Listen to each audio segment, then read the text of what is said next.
Hola, ¿cómo están? Soy Alejandro San Francisco y en Historia, Libros y Banderas estamos en nuestro último programa de este 2024. Hace solo 3 días era la Navidad, teníamos la Nochebuena y hoy es sábado 28 de diciembre. Y estamos con un gran historiador, pero además un gran amigo. Él es Cristian Medina, doctor en historia, un gran investigador y profesor, que es miembro del Instituto de Historia de la Facultad de Derecho de la Universidad San Sebastián. Y lo hemos invitado porque dentro de sus libros, tiene varios libros y artículos de su especialidad publicados en revistas, acaba de aparecer El refugio chileno a Erich Honecker, 1991-1994, en el cual, como veremos, colaboran otros investigadores. Cristian, gracias por estar con nosotros en Historia, Libros y Banderas. Gracias a ustedes por la invitación. Además, hombre de Concepción, que viaja a la capital a conversar estos temas. Quería partir con una pregunta genérica, Cristian. ¿Quién fue Erich Honecker y cuál fue su relevancia en la Guerra Fría? Pensando sobre todo, por ejemplo, en los más jóvenes. Erich Honecker responde, yo diría, al perfil ideal de aquel funcionario de un partido totalitario que logra escalar en las más altas esferas del poder dentro de su propio partido para hacerse del poder, cumpliendo todo el cursus honorum que significaba, ¿no es cierto?, ser parte de una colectividad que propugnaba en este caso el paraíso en la tierra, como era el Partido Socialista Unificado Alemán. Él había tenido una lucha desde muy joven contra el nazismo, se había afiliado tempranamente al Partido Comunista, había estado detenido casi 10 años en la cárcel de Moabit en Berlín, y una vez liberado hace la lucha en tiempos de Hitler, además, ¿no es cierto? Y por lo tanto, cuando termina la Segunda Guerra Mundial, lo que él hace, ¿no es cierto?, es trepar dentro de las estructuras partidarias hasta ocupar cargos muy relevantes, hasta finalmente detentar la totalidad del poder a partir de los inicios de los años 70. Es también uno de los articuladores, algunos dicen que uno de los creadores de ese ícono que hizo a Berlín una ciudad mártir, que es el Muro de Berlín, que significó, ¿no es cierto?, la división este-oeste en el mundo de la Guerra Fría, y que además, ¿no es cierto?, de alguna manera también él arrastraba el hecho de tener que aplicar la más estricta ortodoxia socialista en su propio país, precisamente para poder alcanzar el objetivo final, que era, como lo decía hace un momento atrás, el paraíso socialista en la tierra. Ahora, eso de tener el Muro de Berlín ahí en el corazón de esa gran ciudad, era en la práctica también estar metido en el corazón mismo de la Guerra Fría. O sea, yo creo que hasta el día de hoy quienes vayan a Berlín sienten que hay un peso histórico precisamente de ese conflicto ideológico, largo conflicto ideológico que nos estuvo al borde de un holocausto nuclear. Y efectivamente Berlín, a pesar de que el muro prácticamente hoy día hay vestigios solamente, tiene un simbolismo enorme y una influencia hasta el día de hoy en muchas sociedades por lo que significó, por la impronta, por la proyección. En ese muro, además, hay que recordar un poco, presidentes como John Kennedy, como Ronald Reagan, ¿no es cierto?, hicieron discursos muy notables respecto a la pertinencia y a lo que significaba el muro en la historia contemporánea del mundo libre. Cristian, dice Cristian Medina Valverde, con la colaboración de Constanza Gajardo, Gustavo Gajardo, Hugo Harvey, Mariana Perry, Carlos Sanz, Álvaro Sierra, Ángel Soto y Edna Ulloa. Como vimos en las presentaciones que tuvimos en Concepción, a ti te tocó liderar un equipo y este es un trabajo que es colectivo. ¿Cómo se articula esa labor y cómo se lleva a la práctica? Bueno, en principio éramos dos. El proyecto partió con Gustavo Gajardo, que en ese momento era un joven y una promesa en la historia, estudiaba licenciatura en Historia en la Universidad Católica de la Santísima Concepción. Y en algún momento él, buscando un tema de tesis, conversamos y yo le señalé que yo tenía este tema que me parecía interesante, que se había historiado poco, y juntos empezamos a hacer las primeras armas y las primeras investigaciones con más entusiasmo que recursos, la verdad. Como tú decías, nosotros somos de Concepción, por lo tanto venir a hurgar en los archivos en ese entonces nacionales fundamentalmente, porque no teníamos recursos para hacer el periplo en los archivos internacionales, pudimos ir dando forma a esa tesis de pregrado que él defendió brillantemente. Y un tiempo después, ¿no es cierto?, decidimos presentarnos a un proyecto Fondesis, que felizmente lo adjudicamos, y a partir de ahí la investigación tiene un impulso enorme, gigantesco, crece mucho, fundamentalmente porque se amplían también los archivos. Son los proyectos con financiamiento estatal. Exactamente, y que permiten completar esa brecha de una historia que se sabía que existía, pero que no se había hurgado, no se había profundizado respecto a los efectos intermésticos que tuvo el tema de Erich Honecker, tanto al final de la Guerra Fría como en nuestro propio país. Y a partir de ahí nos pareció que era importante ir sumando a gente joven, entusiasta, como el caso de Constanza Gajardo, como es el caso de Erna Ulloa también, por cierto, Álvaro Sierra, y algunas jóvenes profesores universitarios, como era el caso también de la profesora Mariana Perry, y también está, por supuesto, la figura importante ahí como investigador, porque tenía bastante trayectoria también, que era el profesor Ángel Soto. Entonces, de alguna manera este proyecto se expande precisamente porque nos damos cuenta que la temática era enorme, a pesar de que en su momento, cuando estalla el caso, mucha gente de esa época decía que el caso no tenía ninguna importancia, y nosotros fuimos capaces de darle diferentes perspectivas, filones, diferentes... Claro que tenía importancia. Claro, pero de hecho...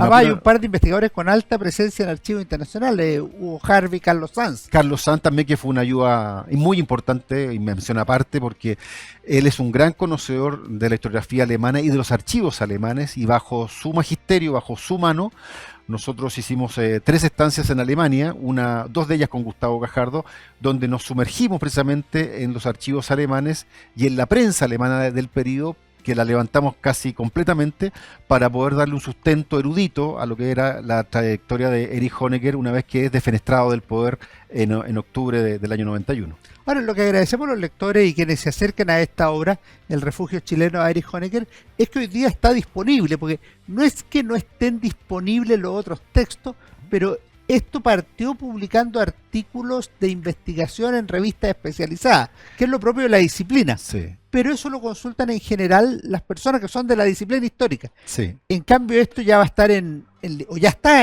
librería, ha tenido presentaciones, tiene una lógica de circulación más amplia. O sea, yo agradezco la posibilidad que nos dio la editorial Centro Estudio Bicentenario, porque, como tú has dicho, muchos de estos artículos estaban dispersos. Incluso algunos capítulos del libro son casi inencontrables, como el que escribimos para un trabajo colectivo en Hungría, por ejemplo. Es muy difícil acceder a él, por ejemplo. Pero además de eso, está el hecho de que nosotros, no es que lo hayamos planificado así, pero sí hubo una idea de ir completando las brechas que pensábamos que no se habían trabajado suficientemente, y por eso el libro se articula como un todo orgánico.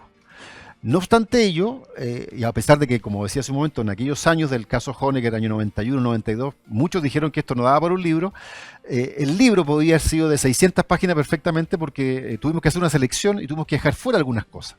Pero de hecho, hay archivos que se han desclasificado en los últimos años, por ejemplo en Inglaterra, que permiten ver también la visión del mundo británico respecto al caso.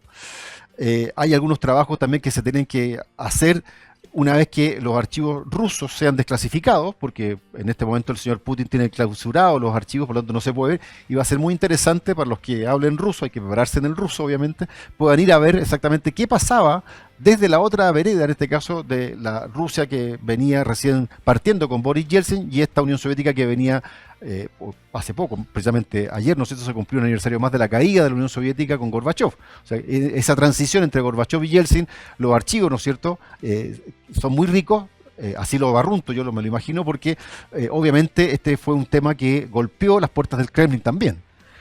Eso te iba a preguntar, porque el muro de Berlín cayó en el 89, cae Honecker también. Sí. La Unión Soviética se está desmoronando, pero no se ha desmoronado. Chile, el 11 de marzo de 1990, tiene el gobierno de Patricio Aylwin, elegido democráticamente. ¿Cómo se entremezclan estas cosas? ¿Por qué aparece Chile? ¿Por qué nombraste a la Unión Soviética si no tiene nada que ver teóricamente? ¿Cómo llega a ser Honecker un caso internacional de esta característica? Parto por lo último. Es un caso internacional que da cuenta de cómo Chile forma parte de las grandes corrientes políticas del mundo. Si uno lo pone en perspectiva, el gendarme, el custodio, el cancerbero del muro de Berlín termina sus días en Chile. Es una cuestión importante. Y además lo hace en un momento de transformación total del sistema internacional. A lo que tú agregabas a esta lista habría que agregar también el proceso de reunificación de Alemania. Entonces es un proceso que yo llamo de la triple transición. Y en ese juego complejo, en ese escenario muy, muy intenso, pero muy interesante a la vez, aparece Chile tratando de hacer una esgrima diplomática con esta Unión Soviética que está en caída libre con Gorbachev desde agosto del 91, cuando se produce el intento de golpe de Estado y llega el liderazgo de Boris Yeltsin.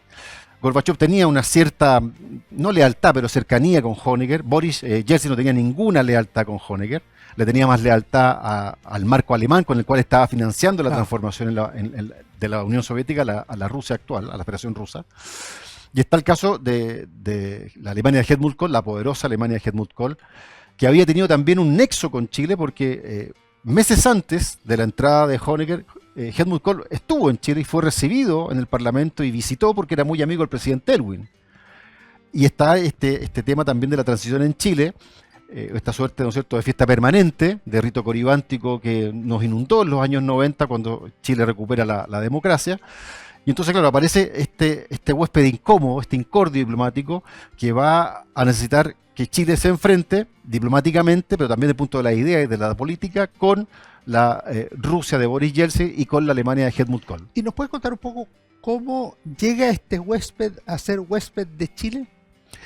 Bueno, el entramado es muy complejo, sobre todo porque de alguna manera cuando empezamos la investigación se empiezan a develar a través de los documentos una serie de situaciones que en su momento simplemente no fueron tomadas en cuenta o no fueron lo suficientemente valoradas.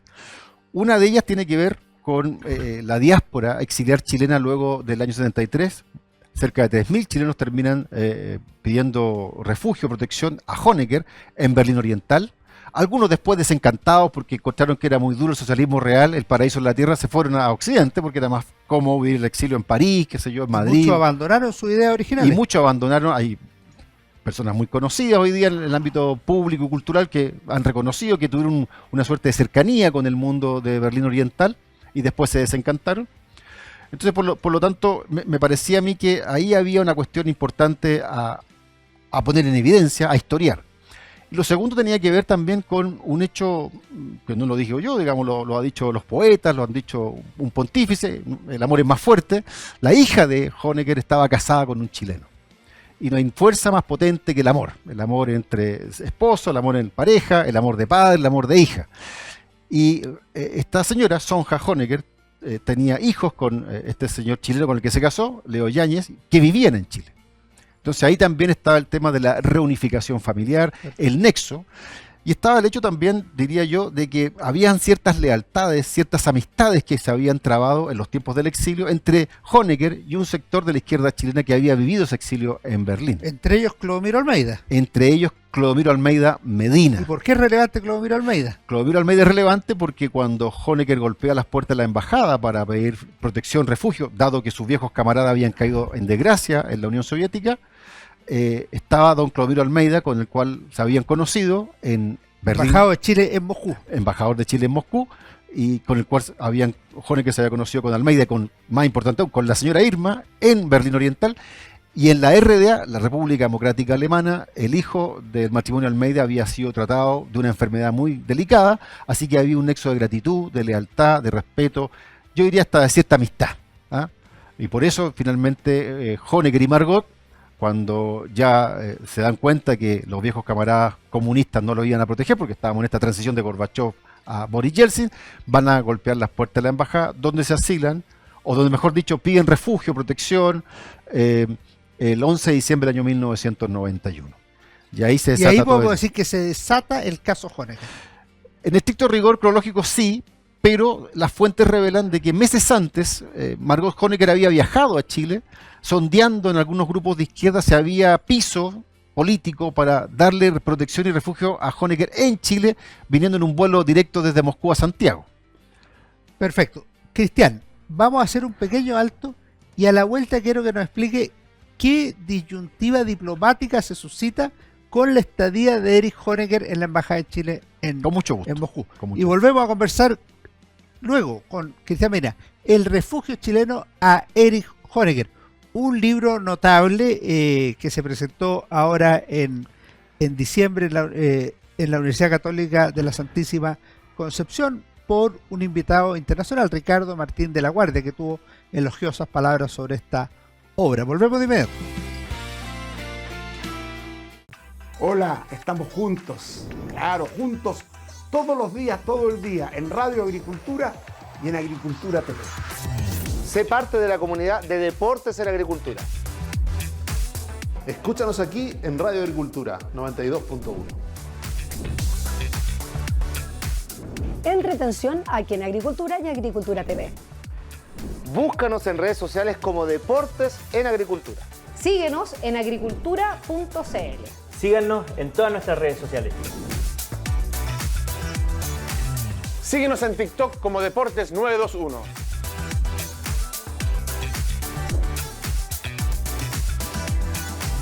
Aquí estamos conectados con Agricultura, más de 21 años liderando la audiencia gracias a su sintonía. Conectados con Agricultura. Sigue la programación de Deportes en Agricultura a las 7 de la mañana y a las 14 horas. Somos Agricultura. Somos Agricultura.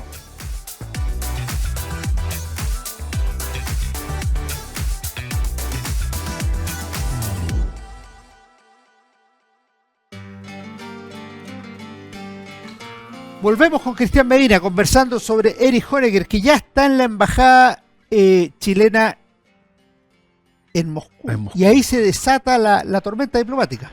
Se desata un huracán realmente, una tempestad que yo creo que nadie en la concertación ni nadie en el segundo piso en la Moneda preveyó. Primero porque cuando entra en la embajada, y son las cosas que pasan, aquí uno va descubriendo a través de los archivos, no estaba el embajador chileno Almeida, estaba aquí cerquita en Providencia, ¿no es cierto?, con su secretario político, me imagino yo degustando algún almuerzo, alguna cosa así, y es la señora Irma Cáceres de Almeida la que los deja entrar y los aloja ahí. Y de hecho las fuentes revelan que un diplomático de la sede se entera por teléfono que este caballero estaba aquí. Insisto, no es cualquier huésped, es el último jerarca comunista de la RDA que está instalado en nuestra embajada por esta amistad que yo dije hace un rato, por esta cercanía, por estas lealtades. Y claro, aquí las fechas son relativamente importantes porque es como si estuviéramos ahora, ¿no es cierto? Es decir, la gente está en Chile pensando en Navidad, en Año Nuevo, en las vacaciones. Sí. Entonces la verdad que los que tenían que hacerse cargo de este problema a nivel gubernamental, la Cancillería, el segundo piso en la Moneda, estaban también viendo otras cosas. De hecho, Silva Sima estaba en su casa en el Quisco y dijo que esto era un tema... Que era el canciller en ese el canciller, ¿no es cierto? Un canciller que además no hablaba inglés, hay que decirlo. Y estaba en su casa en el Quisco, dijo que esto era un tema apacible, que no iba a tener ninguna complicación. Y entonces, claro, el tema está en que Honecker, insisto, tenía un peso político propio, específico, y obviamente que inmediatamente los sectores de izquierda se dan cuenta de que es importante recoger al camarada que había caído en desgracia, que había perdido el poder, pero que los había ayudado ellos en tiempos del exilio. Pero por otro lado, Alemania reclamaba a Honecker. Evidentemente, Alemania, la Alemania de Helmut Kohl, que había recibido a Honecker con honores de jefe de Estado en septiembre del 87, ahora lo buscaba para procesarlo por crímenes cometidos en el muro de Berlín. En lo concreto son cerca de 45 acusaciones por fusilamiento. Probablemente sean muchas más. Y deben ser más porque también a cargo de Honecker estaba la Stasi. O sea, él controlaba todo. Entonces, obviamente que seguramente... la policía secreta. La policía secreta, ¿no es cierto? Y que... diría yo, de las más refinadas policías políticas que uno puede estudiar. Y lejos la con más funcionarios. La con más funcionarios. Se calcula que de cada 10, 6 alemanes del este eran funcionarios de la Stasi, para que se hagan una idea. O sea, 17 millones de personas, y saquen la cuenta, la proporción, era prácticamente... Colaboradores. Exactamente, colaboradores, espías, delación compensada, el marido, el tío, el primo, el compañero de trabajo, de curso, la universidad, todos podían estar metidos en la Stasi. Entonces, obviamente que el tema... rápidamente, aunque Honecker en estricto rigor nunca pidió asilo, fue un asilo de facto, o como alguna vez le dijo a James Holger a él, usted ha vivido una jaula dorada por la protección que le dio Chile, y Chile se ve inmerso, se ve arrastrado prácticamente a esta situación, porque una vez que Honecker se da cuenta que los soviéticos y rusos no lo van a proteger, y entra en la embajada, Boris Yeltsin dice, esto ya no es un problema de Rusia, es un problema entre Chile y Alemania. Y Chile dice, no, también es un problema de los rusos porque ustedes le dieron protección y refugio y ustedes son los sucesores en derecho internacional de la Unión Soviética. No. Y la Alemania de Helmut Kohl, que no es menor porque Helmut Kohl tenía una amistad muy importante, no solo política, personal con nuestro presidente de ese entonces, don Patricio Aylwin. La Alemania de Helmut Kohl había ayudado, había entregado ayuda financiera a los opositores al régimen del general Pinochet para hacer la transición a la democracia. Entonces, no era cualquier amigo, no era cualquier gobierno. Chile tenía muchos intereses con los alemanes, había una hermandad entre la democracia cristiana alemana y la democracia cristiana chilena. Y entonces lo que quería Helmut Kohl, que también tenía problemas internos, ¿por qué? Porque la reunificación no estaba dando todos los frutos para los alemanes del este que se le había prometido. Ahora, una de las cosas que llama la atención en el libro y que yo creo que es de las más atractivas es cómo este caso produjo, no diré una crisis política, pero sí una gran división de puntos de vista en el seno del corazón del gobierno del presidente Patricio Aylwin, entre socialistas y demócratas cristianos. Y entre partidos como el PPD, por ejemplo, o el Partido Radical Socialdemócrata. Claro. También habían diferentes opiniones. Algunos planteaban derechamente el asilo para honrar, ¿no es cierto?, la tradición internacional chilena, pero el problema es que entre Rusia y Chile no había ningún acuerdo de asilo. Y otros, mucho más radicales, como el caso del Partido Comunista, están los discursos y las alocuciones de dirigentes del comunismo, especialmente de Gladys Marín, donde derechamente señalaban que Chile tenía que darle protección y asilo a Erich Honecker, a pesar de lo que había ocurrido con el muro de Berlín y a pesar de la Stasi. Eso me llama la atención porque tú tienes un capítulo completo del caso Honecker en el diario El Siglo, que era el diario del Partido Comunista. Sí. El Partido Comunista que sí trata de crear opinión pública en el sentido de cómo debe resolverse el caso. Así es, y hoy de hecho, cuando Margot Honecker vino a mediados del 91 a Chile, dio solo 2 entrevistas, una de ellas una extensa entrevista al Siglo y una pequeña entrevista a TVN, y se reunió con algunos sectores de la izquierda para ver si había este piso político para recibir a su marido. Y el Siglo se transforma en un estandarte realmente, primero criticando lo que era la Rusia Boris Yeltsin, criticando además a la Alemania de Helmut Kohl y justificando el hecho de que Honecker había sido un aliado muy importante durante la época del exilio y que no se podía abandonar a este compañero caído en desgracia. Y además de eso, ¿no es cierto?, el Siglo destila ácidas críticas, cáusticas críticas respecto al actuar de la moneda. La trata de timorata, de incompetente, de que no es capaz de reconocer la ayuda que le dio Honecker a muchos chilenos que estaban huyendo de la dictadura. Entonces, obviamente que ahí el Partido Comunista, además, es bueno recordarlo, no formaba parte de la coalición y por lo tanto tenía mucha libertad. Y el Siglo, las páginas del Siglo y algunas editoriales son muy duras respecto a lo que fue el actuar y el manejo político que se hizo del caso, especialmente en la última fase cuando con un vuelo non-stop Moscú-Berlín, Honecker es llevado a los tribunales alemanes para ser juzgado. Juzgaba más por leyes que no eran la de su país, sino que era la de la Alemania federal, ¿no?, porque la RDA había dejado de existir. Y entonces señalaban ahí abiertamente de que habían expuesto al viejo camarada comunista a ser empalado políticamente, de alguna manera. Que se querían, digamos, cobrar un poco la revancha política de lo que se decía en el diario. Ahora, en el caso del comillas asilo a Erich Honecker, se mezclan argumentos. El que más se usa en la primera etapa es un argumento que llamaríamos humanitario, que estaría dentro de la tradición internacional de Chile, una persona que es mayor, que está enferma y todo eso. Pero evidentemente el argumento más poderoso es el argumento político, que se mezcla con la idea de gratitud. Sí. Pero la verdad es que había una adhesión, una camaradería entre los socialismos reales y la izquierda chilena pre-73. Es lo que se llama, y lo mencionamos en el libro, la lealtad de los nivelungos. Amor con amor se paga, hay que devolver la mano al compañero caído. Y ahí hay una suerte de desdoblamiento, yo digo, porque no hay ningún juicio moral respecto a los crímenes que él cometió cuando fue el detentador absoluto del poder. No hay ninguna crítica a ese aspecto, sino que se habla del argumento que está enfermo, que su familia vive en Chile, reunificación familiar, que es un derecho fundamental. Pero existe la crítica respecto a cómo fue su gobierno o lo que significó la Stasi en aquellos años, que fue la época más dura por lo demás. No existe esa crítica. Entonces, por lo tanto, a aquellos personeros, estoy pensando en el Siglo, ¿cierto?, que ocupaban altos cargos en el gabinete del presidente Aylwin, que estaban por entregar inmediatamente a Honecker a la Alemania federal de Helmut Kohl, los trataba de traidores, que han olvidado, ¿no es cierto?, la ayuda que les dio Honecker. Y por otro lado también, como lo dije hace un momento, se cuestionaba el hecho que Chile no había sido capaz de apegarse a la tradición del asilo, que era muy clásica en nuestro país. ¿Y cómo operaba la presión alemana? La presión alemana, hay un capítulo, ¿no es cierto?, que se llama ahí Chile y el amigo alemán, operaba, primero, dentro del propio Parlamento alemán hubieron encendidos debates respecto a las sanciones económicas que se podían hacer contra Chile. Lo cual es muy importante porque Chile tenía acuerdos comerciales relevantes con la Alemania de Helmut Kohl, muy relevantes. Segundo, las señales políticas fueron muy potentes porque hay una reunión de algunos cancilleres de la Europa Occidental en Chile, con América Latina, en la sede de Santiago. Llega una alta viceministra del gobierno de Helmut Kohl, llega La Moneda, estoy contando un poco el acting que se hizo, le entrega una carta privada, pero en la tarde la Embajada de Alemania Federal de Helmut Kohl llama a una conferencia Eso fue impresionante, de sí. prensa y dan a conocer, relevan y revelan el contenido de una carta que era privada. Eso ya es una presión importantísima.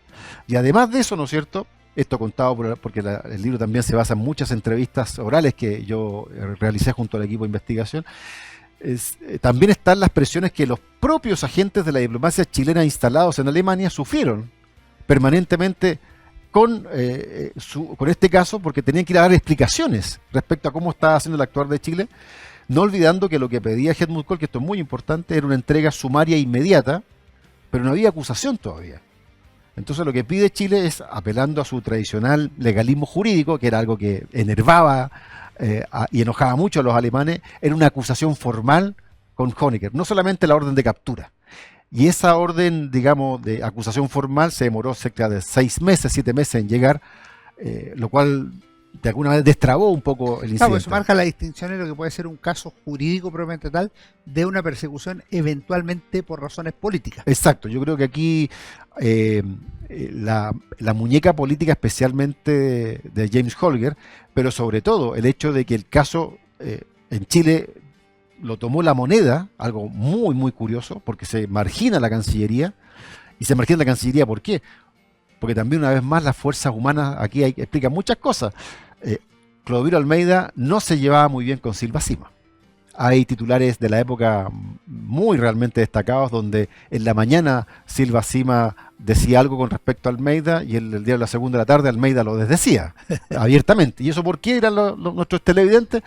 Porque hay una amistad de 40 años entre Elwin y Almeida. Claro, y Almeida quería conversar directamente con don Patricio, que estaba en contra de la postura de Almeida. Ciertamente, pero como dicen las fuentes, dicen algunos socialistas, digamos, militantes muy importantes, era difícil estar con Almeida, pero era más difícil estar contra Almeida. Claro. Entonces, y hay que recordar que en aquel momento, año 92, todavía dentro de la concertación no había claridad cuál era el peso específico de cada agrupación que la conformaba.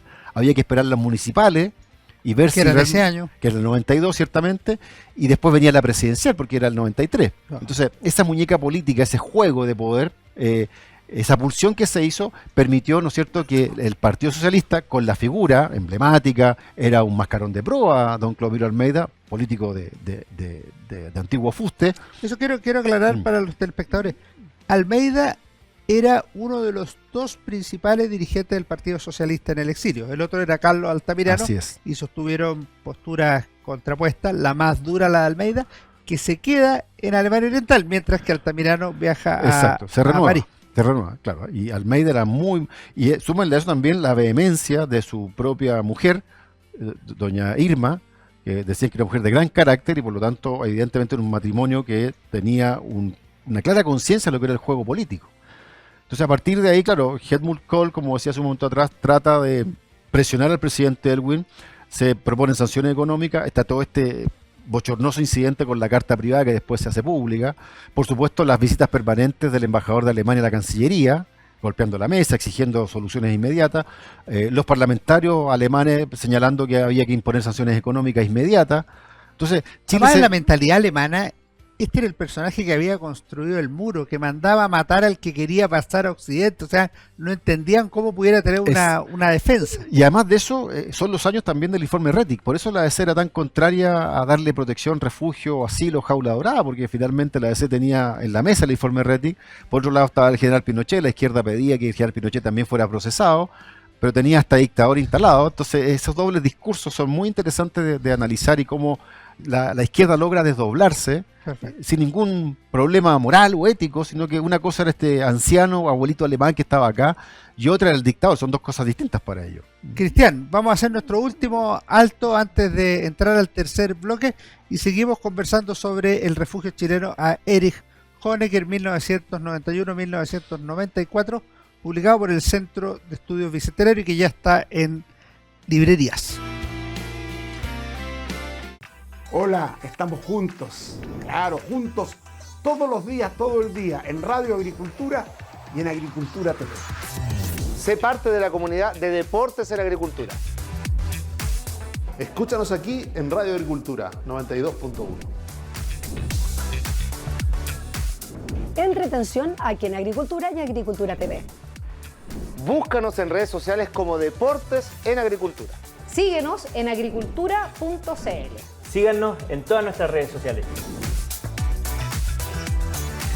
Síguenos en TikTok como Deportes 921.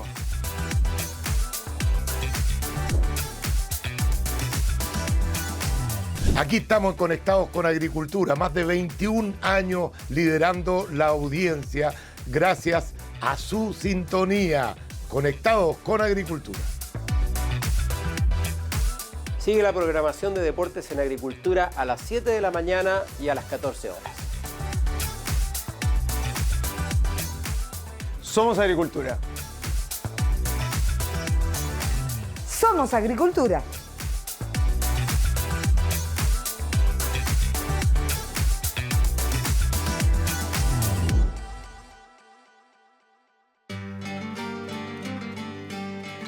Volvemos con Cristian Medina, con quien estamos conversando sobre el refugio chileno a Erich Honecker, libro en el que colaboraron Constanza Gajardo, Gustavo Gajardo, Hugo Harvey, Mariana Perry, Carlos Sanz, Álvaro Sierra, Ángel Soto y la gran Erna Ulloa. Cristian, ¿cómo se destrabó jurídica, diplomáticamente este conflicto que se había suscitado? Hay un capítulo del libro, perdón, que nosotros analizamos esa negociación final.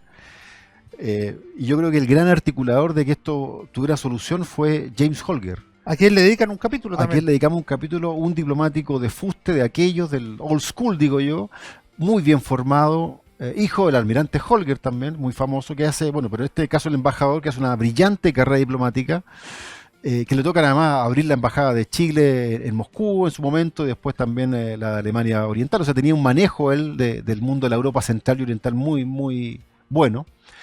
Y siendo diplomático de carrera, Almeida es reemplazado de alguna manera en esa primera línea. Había otro embajador también que mandó algo, que es el señor Roberto Cifuentes, que también tiene un rol importante ahí. Pero yo diría que es James Holger el que trata de... Perdón, si no me equivoco, él es James Holger. Ya, él es está James en Holger. portada ahí Está en con portada. Erich Honecker, es James Holger. Y él además pide la ayuda de otro diplomático, que está plenamente vigente, no como diplomático, sino que en actividades privadas, que es don Jorge O'Ryan, que lo lleva también por su manejo Claro. del alemán. Y por lo tanto ellos tratan de seguir un camino jurídico, algunas vías se van cerrando, finalmente, ¿no es cierto?, logran lo que yo señalé hace un momento atrás, esta acusación formal de parte del mundo alemán. En el fondo, para hacerlo más sintético, logran establecer un escenario y un itinerario procesal judicial al cual Honecker pudiese aferrarse, y así, como ellos mismos decían, ¿no es cierto?, la gente del gobierno de China en aquella época, salir con la cara lavada, diciendo nosotros agotamos todas las vías jurídicas procesales posibles del derecho internacional y no lo entregamos en forma sumaria e inmediata como lo pedía la Alemania de Helmut Kohl. Pero agotadas todas esas fórmulas, tenían que decirle a Honecker en algún minuto: estimado, no lo podemos seguir manteniendo en la embajada. 29 de junio del año 1992, se presenta la acusación, se le da poco tiempo a Honecker para responder. Como no logra responder, no logran contactar a los abogados, Holger le dice: hemos agotado todas las instancias, usted tiene que irse. Y tiene que irse no solo por un tema diplomático, jurídico, procesal, tiene que irse porque ya las tensiones entre Alemania y Chile eran de muy alta intensidad. Semanas antes había una reunión cumbre en Río de Janeiro del medio ambiente y Helmut Kohl cita a su suite en el Hotel Hilton en Río de Janeiro al presidente Elwin. Yo no estuve en la reunión, digamos, pero me imagino que le tiene que haber dicho, esto ya no va para más, porque además dentro de Alemania estaba generando mucho ruido, le estaba generando un incordio al al canciller Helmut Kohl, y yo creo que ahí viene un poco la llamada del presidente Elwin a los diplomáticos en Moscú, diciéndole, mire, ya no existen otras alternativas, no hay más salida, él tiene que irse ahora ya. Hay una cosa que me lo contó un periodista, yo no lo he podido corroborar, pero dicen que incluso habían agentes de la extinta KGB, como francotiradores, disponibles mirando hacia la embajada de Chile en Moscú, porque esta yo también se le había acusado, yo creo que esta acusación es un poquito extravagante, de estar complotando contra Boris Yeltsin, porque él constituía un vestigio, un dinosaurio comunista, que frente a fuerzas ortodoxas comunistas, que no eran las de Boris Yeltsin, evidentemente le generaba también un ruido en Moscú. Vale. Entonces, claro, finalmente Erich Honecker, que también estaba el peligro que él se suicidara, eso sí que habría sido terrible, y por lo tanto la embajada de Chile en Moscú, terrible para Chile y para Moscú. claro, permite la entrada de agentes de seguridad a la embajada para que acompañen a Honecker, porque la habitación estaba en el segundo piso, que no fuera a intentar tomar alguna cosa o suicidarse, pegarse un tiro, qué sé yo, para que no ocurriera ese bochorno en la embajada de Chile en Moscú. Y lo suben a un auto y lo mandan directo, que también es muy curioso, ¿eh? Normalmente cuando a ti te echan de un país, o te expulsan, tú te puedes ir donde tú quieras. Aquí no, aquí era un pasaje non-stop Moscú-Berlín. Porque tenía que enfrentar el juicio en Berlín. Exactamente. Sin embargo, las cosas no ocurren como se suponía. Pues lo que se suponía es que iba a haber un juicio en Berlín, que iba a ser condenado y que iba a sufrir esa pena. No fue así. ¿Qué pasó? No fue así porque, al igual que muchos otros líderes de la extinta RDA, era un hombre octogenario, enfermo, y el Estado de Derecho alemán tiene cláusulas precisamente para la gente que no puede enfrentar la condena, y en este caso particular, el caso de Honecker, él ni siquiera podía enfrentar el juicio. Por la enfermedad. Por la enfermedad, pero muchas crónicas de prensa de la época señalan que él estaba ido, estaba totalmente pálido, había perdido mucho peso, porque el cáncer había avanzado de manera, ¿no es cierto?, muy rápida, y por razones humanitarias finalmente se dan cuenta que aunque lo condenen, el caballero no va a poder cumplir la condena. De hecho, insisto, ni siquiera iba a poder estar vivo probablemente cuando el juicio terminara. Ya. Entonces ahí los alemanes se dan cuenta que era mejor dejarlo ir, dejarlo partir, y es lo que se decide a principios de enero del año 1993. Y él eligió venir a Chile ahí. Siempre él quiso venir a Chile. Pero esta es una doble elección, porque por otro lado Chile lo tiene que recibir. Lo tiene que recibir. O sea, tú recuerdas ahí una imagen en el aeropuerto Pudahuelo, Arturo Merino Benítez, llegando el avión de Erich Honecker, que está toda la plana mayor del socialismo toda la chileno. creme de la creme del socialismo chileno, de la izquierda chilena lo recibe, porque cuando sale de Berlín finalmente tiene una visa, tiene un pasaporte. Cuando estaba en Moscú no tenía visa ni pasaporte, era una patria errante. Pero cuando sale de Berlín ya, porque el juicio se había acabado, por temas de salud, de enfermedad, se le entregan todos los papeles, toda la documentación para que pueda viajar, y viene en un vuelo directo a Chile en enero del año 1993.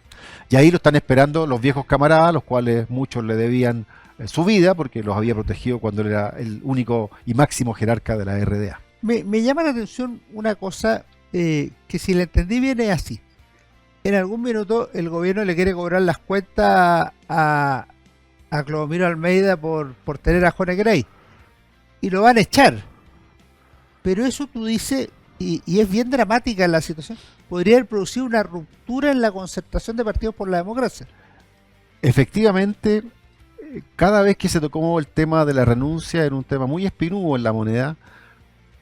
Primero porque no sabía exactamente cuál era el peso electoral que tenía el PS en el gobierno ni en la ciudadanía de cara a las elecciones municipales del 92. Segundo, por lo que la primera figura de Almeida representaba en la historia partidaria del socialismo chileno. Y muchos socialistas del gabinete de Elwin, que habían vivido el exilio en la RDA, habían manifestado que si se entregaba en forma sumaria e inmediata a Honecker a la justicia alemana, ellos tenían sus renuncias firmadas. Eso habría provocado un quiebre al interior de la concertación. Y luego lo mismo, me parece que fue Enrique Correa quien le dice a Elwin que si echan a Almeida él tendría que renunciar. Exactamente, lo dice él, exactamente. Si él saca a Almeida, por lo que significa Almeida en la historia, claro, se va un montón de gente. Yo creo que eso es muy importante recordarlo, porque da cuenta de lo que nosotros decimos en el libro, de los efectos intermésticos. Claro. Chile forma parte y recibe el impacto de las grandes políticas mundiales en los estertores de la Guerra Fría. Entonces, no era un caso menor, no era una simple anécdota o una nota de pie de página. El caso Honecker revela cuán conectado estaba nuestro país con la sociedad mundial en transformación. Si no fue este el momento más difícil, sin duda es uno de los momentos más difíciles del comienzo de la democracia en Chile. A nivel internacional, yo diría que, lejos de mostrarse como un triunfo rutilante de la diplomacia chilena, yo creo que adentrándote en los documentos te das cuenta que fue un momento muy tenso, que finalmente fue el presidente Elwin el que condujo las negociaciones, lo tomó el segundo piso de la moneda con Enrique Correa, marginando a Enrique Silva Sima por los incordios que tenía Silva Sima con Almeida. Yo diría que es un caso en el cual se revela la muñeca política de James Holger como gran diplomático chileno. Hay un capítulo del libro dedicado a él. Y yo diría que es un momento en el cual felizmente la prudencia logró primar sobre las pasiones políticas, porque en la perspectiva uno se da cuenta que todo el país fue arrastrado por un tema de lealtades políticas de grupos de izquierda, finalmente. Eso fue. Y todo el país se vio arrastrado, y todo el país se vio perjudicado por esto. Y evidentemente que eso también nos tiene que hacer sacar lecciones para el presente y para el futuro. ¿Qué reflexión te merece que haya muerto Erich Honecker en Chile en 1994, hace exactamente 30 años, que además hace muy propicia la fecha para la publicación de este libro? Bueno, también revela que la propia sociedad alemana ha tenido problemas para procesar su pasado más inmediato, porque hasta la información que yo tengo es que tanto Margot Honecker como Erich Honecker, que fallecieron en Chile, las cenizas todavía no vuelven a Alemania por un tema de prohibición que tiene, tengo entendido, el gobierno alemán respecto a estas figuras, digamos. Y de hecho, cuando uno va a Alemania a investigar estos temas, la verdad que tú vas a librería y no encuentras libros dedicados a este caballero, no encuentras la biografía, esta parte final. Yo tuve la oportunidad de hablar con algunos de los biógrafos, me carteaba con ellos. Martín Sauro, por ejemplo, la verdad es que yo sé que no, esta parte no la tienen trabajada porque ellos no hablan español, no leen español, y hasta donde yo sé tampoco han venido de visita a revisar los archivos en Chile. Entonces esta parte, que es una parte importante del fin de la Guerra Fría, que nos vincula con las grandes corrientes del mundo, que termina acá, me pareció un tema muy relevante para poder investigar, y que ahí respondo también un poco la primera parte de tu pregunta al inicio del programa. Lo que permite además entonces que esta obra se constituya en un aporte para cerrar, para completar otros trabajos que se estén haciendo al respecto. Cristian, en esta última parte quería conversar un poco de libros, recomendación de libros tuyas. Puede ser uno o dos que hayas leído, que te haya tocado leer en torno a la figura de Honecker o de Alemania Oriental, y obviamente también puede ser de otros temas también. Yo el que recomiendo desde ya es el último texto del profesor César Ross, Premio Nacional de Historia 2024, Chile en los albores de la Guerra Fría, contexto, teoría e ideas, en el cual el profesor Ross lo que nos hace es una suerte de cuadro muy bien elaborado respecto a en qué situación se encontraba Chile cuando parte la Guerra Fría como el gran conflicto mundial de décadas. ¿Quién estaba en la presidencia? ¿Cuáles los grandes temas? ¿Qué teorías estaban en boga en aquellos años al inicio del conflicto bipolar? Y el otro libro que me atrevo... esa recomendación. César Ross. Y el otro libro que también me atrevo a recomendar, lo acabo de leer hace muy poco, y que viene muy a cuento porque se están empezando a hacer políticas para liberar archivos del Vaticano. Yo tuve la oportunidad de estar en febrero revisando los archivos del Vaticano. El libro de Nikola Eterovich, La diplomacia, la Santa Sede. Que me parece que cualquier historiador que se dedica a temas no solo de iglesia, de pensamiento político, de ideas políticas, de conservadurismo, de prensa católica, relación internacional, debería ver los archivos del Vaticano, o al menos tener la noción de que existe el libro que ha sido recientemente traducido de Nikola Eterovich, La diplomacia de la Santa Sede. Y sobre Honecker o sobre la RDA, ¿tienes algún libro que a ti te haya marcado, que tú digas, mira, este vale la pena meterse, sobre la caída del muro, algo que...? Mira, hay uno de Sebastián Koch, alemán. Claro, el problema está que muchos de estos libros no se traducen ni al inglés, lamentablemente, son muy valiosos, que habla precisamente del exilio chileno en la RDA. Ese me parece un libro que es fantástico, porque permite saber exactamente el día a día, lo cotidiano, qué hacían, cómo los trataban, cómo se insertaban en la sociedad alemana. Eso me parece que es un libro muy, muy interesante de leer, pero lamentablemente no se encuentra en español ni en inglés tampoco. Eso. Cristian, no sabes la alegría que ha sido tenerte acá, tantos años de de amistad, de trabajo conjunto en algunas cosas. Así es. Te felicito por lo que has hecho en Concepción Muchas gracias. y también por una cosa que no siempre se menciona. Tú has promovido a mucha gente a que pueda publicar también, armaste un equipo sólido y eso yo también lo valoro. Gente joven. Gente joven. Además también. Gente joven. El refugio chileno a Erich Honecker, 1991-1994. Hemos disfrutado de una gran conversación con Cristian Medina, profesor de la Universidad de San Sebastián. Muchas gracias. Muchas gracias a ti por la invitación, Alejandro.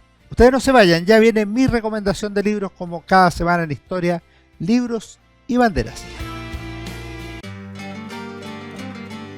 Hola, ¿cómo están? Soy Alejandro San Francisco y para cerrar el 2024 mi recomendación de libro en Historia, Libros y Banderas, Nunca volveré a Berlín, libro de Roberto Ampuero, publicado por Editorial Sudamericana. Es una novela, como otras que ha escrito este importante intelectual y escritor chileno, y narra la estadía de Erich Honecker en Chile, en forma de ficción, pero utilizando personajes reales relevantes que van apareciendo a través de la obra, entre ellos Fidel Castro, Salvador Allende y otros.